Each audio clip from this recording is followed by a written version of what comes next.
ಎಲ್ರಿಗೂ hi welcome back to YouTube channel. So ಸಂಜೆ ಹೊತ್ತಾಯಿತು, ಹಾಗೆ ಏನಾದರೂ ಸ್ಪೈಸಿ ಏನಾದರೂ ತಿನ್ನೋಣ ಅಂತ ಅಂದ್ಕೊಂಡ್ವಿ.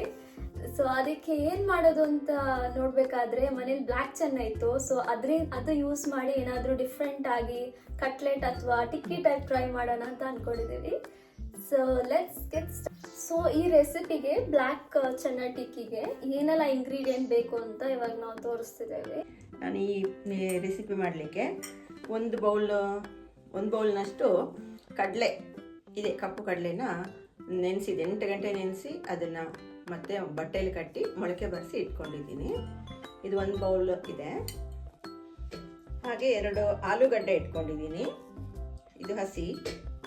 ಹಾಗೆ ಕೊತ್ತಂಬರಿ ಸೊಪ್ಪು 1 ಬೌಲು, ಈರುಳ್ಳಿ 2 ಕಟ್ ಮಾಡಿ ಇಟ್ಕೊಂಡಿದ್ದೀನಿ, ಒಂದು ಅರ್ಧ ಬೌಲ್ನಷ್ಟು ಅಕ್ಕಿ ಹಿಟ್ಟು, ಹಾಗೆ ಸ್ವಲ್ಪ ಕರಿಬೇವು ಸೊಪ್ಪು, ಹಾಗೆ ಸ್ವಲ್ಪ ಪುದೀನ ಸೊಪ್ಪು, ಮತ್ತು ಸ್ವಲ್ಪ ಉಪ್ಪು, ರುಚಿಗೆ ತಕ್ಕಷ್ಟು ಉಪ್ಪು, ಮತ್ತು ಕೊತ್ತಂಬರಿ ಪುಡಿ ಸ್ವಲ್ಪ, ಮತ್ತು ಸ್ವಲ್ಪ ಗರಂ ಮಸಾಲ, ಇದು ಕಿಚನ್ ಕಿಂಗ್ ಮಸಾಲ, ಸ್ವಲ್ಪ 1 ತುಂಡು ಶುಂಠಿ, ಒಂದು 2 ಬೆಳ್ಳುಳ್ಳಿ ಎಸಳು, ಹಾಗೆ ಸ್ವಲ್ಪ ಅದು ಇದಕ್ಕೆ ಟಿಕ್ಕಿಗೆ ಹಾಕಲಿಕ್ಕೆ ಸ್ವಲ್ಪ ತೆಂಗಿನ ಎಣ್ಣೆ ಇಟ್ಕೊಂಡಿದ್ದೀನಿ.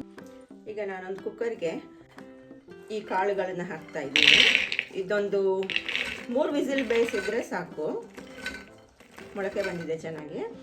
ಹಾಗಾಗಿ ತುಂಬ ವಿಸಿಲ್ ಮಾಡಬೇಕು ಅಂತಿಲ್ಲ. ಹಾಗೆ ಇದಕ್ಕೆ ನಾನು ಈಗ 2 ಆಲೂಗಡ್ಡೆ ತೊಗೊಂಡಿದ್ದೀನಿ, ಅದನ್ನು ಸ್ವಲ್ಪ ಸಿಪ್ಪೆ ತೆಗೆದು ಜೊತೆಗೆ ಬೇಯಿಸ್ಕೊಳ್ತೀನಿ. ಆಲೂಗಡ್ಡೆ ಹಾಕಿದರೆ ಚೆನ್ನಾಗಿ ಸಾಫ್ಟಾಗಿ ಬರುತ್ತೆ, ಟಿಕ್ಕಿ ಸ್ಮೂತ್ ಆಗಿರುತ್ತೆ. ಹಾಗೆ ಆಲೂಗಡ್ಡೆ ಮಿಕ್ಸ್ ಮಾಡಿದ್ರೆ ಚೆನ್ನಾಗಿ ಟೇಸ್ಟ್ ಆಗುತ್ತೆ. ಈ ಕಡಲೆಯಿಂದ ಒಳ್ಳೊಳ್ಳೆ ರೆಸಿಪಿಗಳು ಮಾಡ್ಬೋದು. ನಾವು ಒಂದ್ಸಲ ತೋರಿಸಿದ್ದೀವಿ, ಇದರದ್ದೇ ಪರೋಟ ಮಾಡಿ ತೋರಿಸಿದ್ದೀವಿ. ಅದು ತುಂಬ ಎಲ್ಲ ವೆರೈಟಿ ಮಾಡಲಿಕ್ಕಾಗತ್ತೆ. ಬರೀ ಒಗ್ಗರಣೆ ಅಂತಾದರೆ ಅಷ್ಟು ಯಾರಿಗೂ ಇಷ್ಟ ಆಗಲ್ಲ, ಉಸುಲಿ ಮಾಡಿದರೆ. ಹಾಗೆ ಬೇರೆ ಬೇರೆ ಟೈಪಲ್ಲಿ ರೆಸಿಪಿಗಳು ಮಾಡಿ ತೋರಿಸ್ಬೋದು. ತುಂಬ ಬಗೆ ಮಾಡ್ಬೋದು. ಇದರಲ್ಲಿ ಪಡ್ಡು ಮಾಡ್ಬೋದು, ಹಾಗೆ ದೋಸೆನೂ ಮಸಾಲೆ ದೋಸೆಗೂ ಆಗುತ್ತೆ. ಇದನ್ನ ಹಾಕಿದರೆ ಕಡಲೆನ ನೆನೆಸಿ ಹಾಕಿ ಮಸಾಲೆ ದೋಸೆ ಮಾಡ್ಬೋದು, ಇಡ್ಲಿನೂ ಮಾಡ್ಬೋದು, ಮತ್ತು ನಿಪ್ಪಟ್ಟು ಮಾಡ್ಬೋದು. ತುಂಬ ವೆರೈಟಿಯಲ್ಲಿ ಮಾಡೋಕ್ಕಾಗತ್ತೆ, ಟೈಪ್ ರೆಸಿಪಿಗಳು. ಈ ಮಳೆಗಾಲದಲ್ಲಿ, ಚಳಿಗಾಲದಲ್ಲಿ ಮಕ್ಕಳಿಗೆ ಸ್ಕೂಲಿಂದ ಬಂದಮೇಲೆ ಮತ್ತು ಮನೇಲಿರೋರಿಗೂ ತಿನ್ಲಿಕ್ಕೆ ಚೆನ್ನಾಗಾಗುತ್ತೆ. ಗರಿಯಾಗಿ ತಿಂಡಿ ಮಾಡಿಕೊಟ್ರೆ. ಇದಕ್ಕೇನೆ ಜಾಸ್ತಿ ಎಣ್ಣೆ ಏನೂ ಬೇಡ, ಕಾಯಿಸ್ಲಿಕ್ಕಿಲ್ಲ. ಎಣ್ಣೆಯಲ್ಲಿ ಸ್ವಲ್ಪ ಎಣ್ಣೆ ಹಾಕಿ ಫ್ರೈ ಮಾಡೋದು. ಹೆಲ್ದಿ ಸ್ನ್ಯಾಕ್ಸ್ ಅಂತಲೇ ಹೇಳ್ಬೋದು. ಸಂಜೆ ಹೊತ್ತಿಗೆ ಕಾಫಿ ಟೀ ಜೊತೆಗೆ ಚೆನ್ನಾಗಿರುತ್ತೆ ತಿನ್ನಲಿಕ್ಕೆ. ಈ ಚಳಿಗಾಲದಲ್ಲೆಲ್ಲ ಖುಷಿ ಆಗುತ್ತೆ, ಮಕ್ಕಳಿಗೆಲ್ಲ ಮಾಡಿಕೊಟ್ರೆ ಯಾರಿಗೂ ಸಹ ಖುಷಿ ಆಗುತ್ತೆ ತಿನ್ನಲಿಕ್ಕೆ. ಈ ಥರ ಎಲ್ಲ ಮಾಡಿಕೊಟ್ರೆ ರುಚಿ ಆಗುತ್ತೆ. ಅದು ನಮಗೆ ಗೊತ್ತೇ ಆಗೋದಿಲ್ಲ, ಕಪ್ಪು ಈ ಕಡಲೆಯಿಂದ ಮಾಡಿದ್ದು ಅಂತ ಗೊತ್ತೇ ಆಗಲ್ಲ, ಟೇಸ್ಟಾಗಿ ಬರುತ್ತೆ ಒಳ್ಳೆ. ಇದೀಗ ಆಗಿದೆ, 2 ಸಿಪ್ಪೆ ತೆಗೆದಿದ್ದೀನಿ, ತೊಳೆದಿದ್ದು ಜೊತೆಗೆ ಹಾಕಿ ಬೇಯಿಸ್ಕೊಳ್ತೀನಿ. ಇದೀಗ ಕಟ್ ಮಾಡಿಕೊಂಡು, ಇಡೀ ಹಾಗೆ ಹಾಕಿದರೆ ಬೇಯೋದಿಲ್ಲಲ್ಲ ಸರಿ, ಹಾಗಾಗಿ ಸ್ವಲ್ಪ ಕಟ್ ಮಾಡಿಕೊಂಡು ಹೀಗೆ ಇಷ್ಟು ಓಪನ್ ಮಾಡಿ ಒಟ್ಟಿಗೆ ಬೇಯಿಸ್ಕೊಳ್ಳೋದು ಎರಡನ್ನೂ.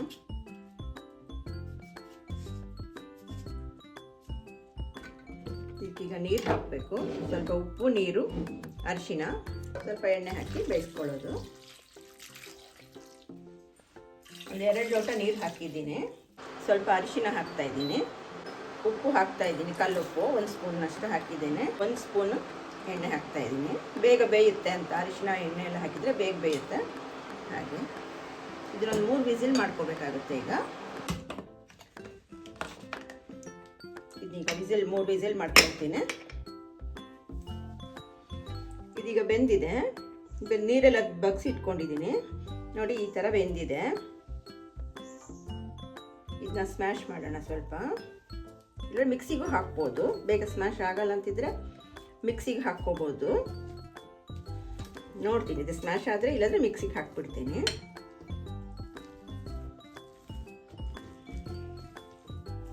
ಸೊ ಇದಿವಾಗ ಆಗಿದೆ. ನಾವು ಇದನ್ನ ಮಿಕ್ಸಿಗೆ ಹಾಕಿ ರುಬ್ಬಿದ್ವಿ, ಯಾಕಂದರೆ ಕೈಯಲ್ಲಿ ಮಾಡೋಕ್ಕಾಗ್ತಿರ್ಲಿಲ್ಲ. ಹಾಗಾಗಿ ಇನ್ನೊಂದು 2 ವಿಸಿಲ್ ಎಕ್ಸ್ಟ್ರಾ ಮಾಡಿದರೆ ಕೈಯಲ್ಲೇ ಮಾಡ್ಬೋದು, ಮೆತ್ತಗಾಗಿದೆ. ಇವಾಗ ಫುಲ್ ಪೇಸ್ಟ್ ಆಗಿದೆ.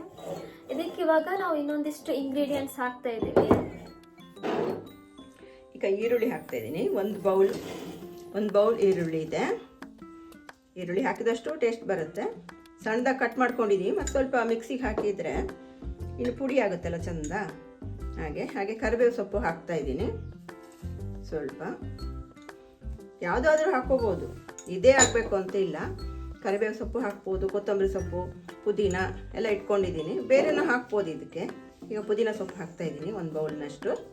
ಹಾಕಿದರೆ ಒಳ್ಳೆ ಪರಿಮಳ ಬರುತ್ತೆ, ಚೆನ್ನಾಗಿ ಟೇಸ್ಟ್ ಕೊಡುತ್ತೆ. ಹಾಗೆ ಬೇರೆ ಎಲ್ಲ ಸೊಪ್ಪುಗಳು, ಸಬ್ಬಸಿಗೆ ಸೊಪ್ಪನ್ನು ಹಾಕ್ಬೋದು. ಇದೀಗ ಪುದೀನ ಹಾಕ್ತಾಯಿದ್ದೀನಿ. ನಾನು ಮನೇಲಿ ಯಾವುದೆಲ್ಲ ಇದನ್ನು ಅದನ್ನ ಹಾಕ್ತಾಯಿದ್ದೀನಿ. ಸಬ್ಬಸಿಗೆ ಸೊಪ್ಪು ಹಾಕಿದ್ರೂ ಒಳ್ಳೆ ಟೇಸ್ಟ್ ಕೊಡುತ್ತೆ, ಪರಿಮಳನೇ ಇರುತ್ತದೆ. ಹಾಗೆ 2 ಬೆಳ್ಳುಳ್ಳಿ ಹಾಕ್ತಾಯಿದ್ದೀನಿ. ನೀವು ಬೆಳ್ಳುಳ್ಳಿ ಬೇಕಾದ್ರೆ ಜಾಸ್ತಿ ಹಾಕ್ಕೋಬೋದು, ನಾವು ಬೆಳ್ಳುಳ್ಳಿ ಜಾಸ್ತಿ ತಿನ್ನಲ್ಲ, ಹಾಗೆ 2 ಹಾಕಿದ್ದೀನಿ. ಸ್ವಲ್ಪ ಶುಂಠಿ ಹಾಕ್ತಾಯಿದ್ದೀನಿ. ಇದನ್ನ ಈಗ ಸ್ವಲ್ಪ ಕ್ರಷ್ ಮಾಡ್ಕೊಂಡ್ಬಿಡೋಣ, ಪೌಡ್ರ್ ಮಾಡಿಕೊಂಡು. ನೋಡಿ, ಈ ಥರ ಆದರೆ ಸಾಕಿದು. ಫುಲ್ ನೈಸ್ ಆಗೋದು ಬೇಡ, ಸ್ವಲ್ಪ ಪುಡಿ ಬಾಯಿಗೆ ಎಲ್ಲ ಈರುಳ್ಳಿ ಎಲ್ಲ ಸೊಪ್ಪುಗಳ ಬಾಯಿಗೆ ಸಿಗ್ತಾ ಇದ್ರೆ ಚೆನ್ನಾಗಿರುತ್ತೆ. ಇದನ್ನೀಗ ಮಿಕ್ಸ್ ಮಾಡ್ತೀನಿ, ಹಾಕ್ತಾಯಿದ್ದೀನಿ. ನಾವು ರುಬ್ಬಿ ಪೇಸ್ಟ್ ಮಾಡ್ಕೊಂಡಿರೋ ಚಿಪ್ಪಿ ಇದಕ್ಕೆ ಹಾಕ್ತಾಯಿದ್ದೀನಿ, ಕಡಲೆಗೆ.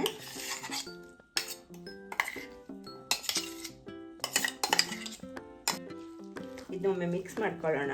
ಈಗ ಇನ್ನು ಕೆಲವು ಐಟಮ್ ಇದಕ್ಕೆ ಹಾಕಲಿಕ್ಕಿದೆ, ಇಂಗ್ರೀಡಿಯೆಂಟ್ಸ್ ಎಲ್ಲ. ಈಗ ಸ್ವಲ್ಪ ನಾನು ಕೊತ್ತಂಬರಿ ಪುಡಿ ಇಟ್ಕೊಂಡಿದ್ದೆಲ್ಲ 1 ಸ್ಪೂನು, ಅದನ್ನ ಹಾಕ್ತಾಯಿದ್ದೀನಿ. ಹಾಗೆ ಕಿಚನ್ ಕಿಂಗ್ ಮಸಾಲ 1 ಸ್ಪೂನಷ್ಟು, ಒಳ್ಳೆ ಟೇಸ್ಟ್ ಕೊಡುತ್ತೆ. ಹಾಗೆ ಅದನ್ನ ಹಾಕ್ತಾಯಿದ್ದೀನಿ. ಹಾಗೆ ಸ್ವಲ್ಪ ಅಕ್ಕಿ ಹಿಟ್ಟು ಹಾಕ್ತಾಯಿದ್ದೀನಿ, 1 ಬೌಲ್ನಷ್ಟು. ನೋಡ್ಕೊಂಡು ಹಾಕಿದರೆ ಆಯಿತು, ನಮಗೆ ಉಂಡೆಗೆ ಬರಬೇಕು ಆ ಥರ ನೋಡಿ. ಬೇಕಾದರೆ ಮತ್ತೆ ಹಾಕ್ಕೋಬೋದು, ತಟ್ಟಲಿಕ್ಕೆ ಬರಬೇಕು ಆ ಥರ ಮಿಕ್ಸ್ ಮಾಡ್ಕೋಬೇಕು. ಇದನ್ನ ಆಯಿತಾ? ಈಗ ಸಣ್ಣ ಸಣ್ಣ ಉಂಡೆ ಮಾಡಿಕೊಂಡು ತಟ್ಕೋಬೇಕಾಗತ್ತೆ. ಸಣ್ಣ ಇಷ್ಟಿಷ್ಟು ಉಂಡೆ ತಗೋಬೇಕಾಗತ್ತೆ. ಸ್ವಲ್ಪ ಕೈಗೆ ಅಂಟುತ್ತಲ್ಲ,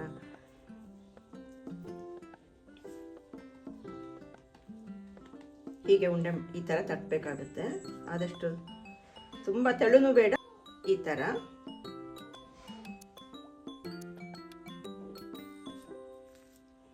ಆಲೂಗಡ್ಡೆ ಹಾಕಿದ್ದಕ್ಕೆ ಸ್ವಲ್ಪ ಕೈಗೆ ಅಂಟುತ್ತದು, ಇಲ್ಲಾಂದರೆ ಹಾಗೆ ತಟ್ಲಿಕ್ಕೆ ಆಗುತ್ತದೆ. ಆಲೂಗಡ್ಡೆ ಹಾಕಿದರೆ ಒಳ್ಳೆ ಟೇಸ್ಟ್ ಕೊಡುತ್ತೆ. ಹಾಗೆ ಟಿಕ್ಕಿಗೆ ಸಾಧಾರಣಗೆಲ್ಲ ಹಾಕ್ತಾರೆ, ಆಲೂಗಡ್ಡೆ ಹಾಕಿದ್ರೇ ಟೇಸ್ಟ್ ಕೊಡೋದು. ಅದು ಬೇರೆ ನಾವು ತರಕಾರಿಯಿಂದ ಮಾಡಿದ್ರೇನು ಅದಕ್ಕೆ ಆಲೂಗಡ್ಡೆ ಹಾಕ್ತಾರೆ. ಇದೀಗ ರೆಡಿಯಾಗಿದೆ. ಈಗ ಸ್ವಲ್ಪ ಬಾಣಲೆಗೆ ಎಣ್ಣೆ ಹಾಕ್ತೀನಿ, ಜಾಸ್ತಿ ಎಣ್ಣೆ ಬೇಡ, ತಳಕ್ಕೆ ತಾಗದಾಗೆ ಸ್ವಲ್ಪ ಎಣ್ಣೆ ಬೇಕಾಗುತ್ತೆ.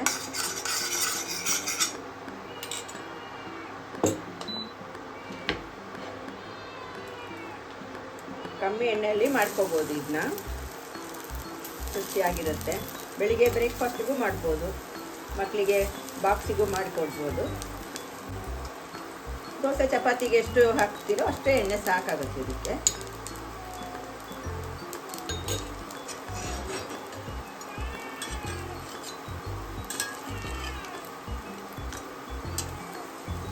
ಸ್ವಲ್ಪ ಕಾಯಿ ಈಸಿಯಾಗಿ ಬರುತ್ತೆ. ದೋಸೆ ತವದಲ್ಲೂ ಮಾಡ್ಕೋಬೋದು.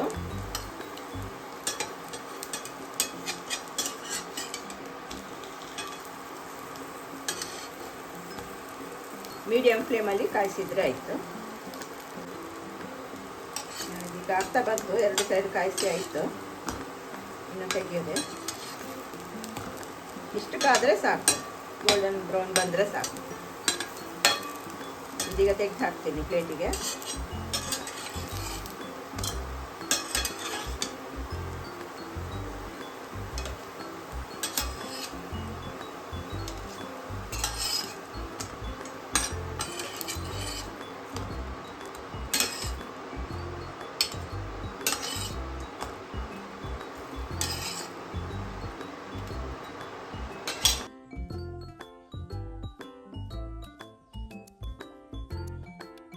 ಬ್ಲ್ಯಾಕ್ ಚನ್ನ ಟಿಕ್ಕಿ ರೆಡಿ ಆಗಿದೆ. ಇದು ತುಂಬಾ ಟೇಸ್ಟಿ ಆಗಿರುತ್ತೆ, ಮತ್ತೆ ಜಾಸ್ತಿ ಟೈಮ್ ತಗೊಳ್ಳಲ್ಲ. ಸೊ ಮನೇಲಿ ಏನಾದರೂ ಸ್ಪೆಷಲ್ ಈವೆಂಟ್ಸ್ ಇದ್ರೆ, ಲೈಕ್ ಕಿಟಿ ಪಾರ್ಟೀಸ್ ಅಥವಾ ಏನಾದರೂ ಕಸಿನ್ಸ್ ಫ್ರೆಂಡ್ಸ್ ಎಲ್ಲ ಬರ್ತಿದ್ದಾರೆ ಅಂತ ಹೇಳ್ಬೇಕಾದ್ರೆ ಈ ತರ ನೀವು ಇದು ಬ್ಯಾಟರ್ ಇದೆಲ್ಲ ಇದನ್ನ ಮೊದಲೇ ರೆಡಿ ಮಾಡಿ ಫ್ರಿಜ್ಜಲ್ಲಿ ಇಟ್ಕೋಬಹುದು. ಮತ್ತೆ ಲಾಸ್ಟ್ ಮಾಡಿನೂ ಇಡ್ಬೋದು, ರೆಡಿ ಮಾಡಿ ಇದ್ರೆ ಹೌದು ಲಾಸ್ಟ್ ಮೂಮೆಂಟ್ ಆಗ್ಬೇಕಾದ್ರೆ ತೆಗ್ದು ಒಮ್ಮೆ ಫ್ರೈ ಮಾಡಿದ್ರೆ ಆಯ್ತು ಅಷ್ಟೇ. ಈ ತರ ಶೇಪ್ ಮಾಡಿ ಸರ್ವ್ ಮಾಡಿ ಕೊಡ್ಬೋದು. ಬಿಸಿ ಬಿಸಿ ಸರ್ವ್ ಮಾಡಿ ಕೊಡ್ಬೋದು, ತುಂಬಾ ಟೇಸ್ಟಿ ಆಗಿರುತ್ತೆ. ರೆಸಿಪಿ ಇಷ್ಟ ಆದ್ರೆ ಈ ವಿಡಿಯೋಗೊಂದು ಲೈಕ್, ಶೇರ್ ಹಾಗೂ ಸಬ್ಸ್ಕ್ರೈಬ್ ಮಾಡಿ. ಹಾಗೂ ನೀವು ಟ್ರೈ ಮಾಡಿ ನೋಡಿ ಹೇಗಾಯ್ತು ಅಂತ ಕಮೆಂಟ್ ಸೆಕ್ಷನ್ ಮೂಲಕ ನಮಗೆ ತಿಳಿಸಿ. ಮತ್ತೆ ಇದರಲ್ಲಿ ಬೇರೆ ಬೇರೆ ರೆಸಿಪಿ ತೋರಿಸ್ತೀವಿ. ಇನ್ನು ಕಡಲೆಯಲ್ಲಿ ತುಂಬಾ ಬಗೆ ಮಾಡ್ಬೋದು. ಸಾಧಾರಣ ಒಂದು 10-12 ರೆಸಿಪಿ ಗೊತ್ತಿದೆ. ನಿಮಗೆ ಇದು ಇಷ್ಟ ಆದ್ರೆ ಕಮೆಂಟ್ ಹಾಕಿ, ನೆಕ್ಸ್ಟ್ ಮಾಡ್ಬೇಕಂತ ಮಾಡಿ ತೋರಿಸ್ತೇವೆ. ಹೌದು, ನೆಕ್ಸ್ಟ್ ಯಾವ ರೆಸಿಪಿ ನಾವು ಟ್ರೈ ಮಾಡಬೇಕು ಅಂತ ನಿಮಗೆ ಅನಿಸಿದ್ದು ಕಮೆಂಟ್ ಸೆಕ್ಷನ್ ಮೂಲಕ ತಿಳಿಸಿ, ನಾವು ಟ್ರೈ ಮಾಡಿ ನೋಡ್ತೀವಿ. So yes, thank you, bye.